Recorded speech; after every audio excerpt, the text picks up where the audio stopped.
إذا رأيت هذا الشيء فلا تلمسه أبدا، لأنها ستكون نهايتك.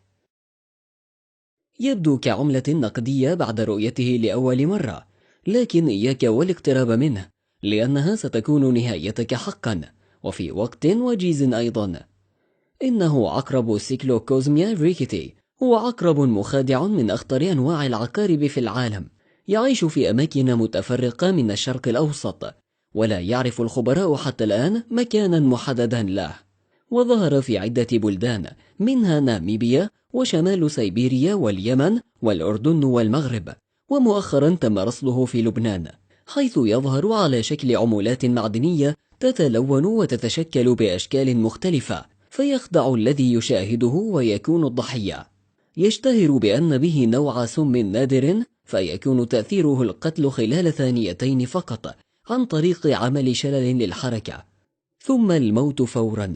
وفاعليته ظهرت في قتل العديد من الحيوانات الضخمة كالأفيال والثور وغيرهما، فما بالك إذا لمسه الإنسان؟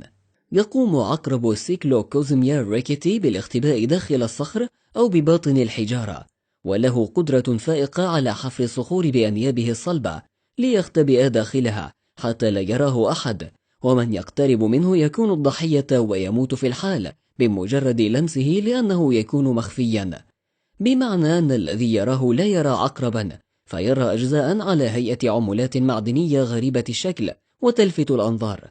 هناك الكثير من العقارب والعناكب السامة، ولكن هذا العقرب من أخطر الأنواع، لأنه نوع نادر من السموم الذي يعمل على شل الحركة والقتل في خلال ثوان فقط. علاوة على ذلك إنه ماكر وخداع.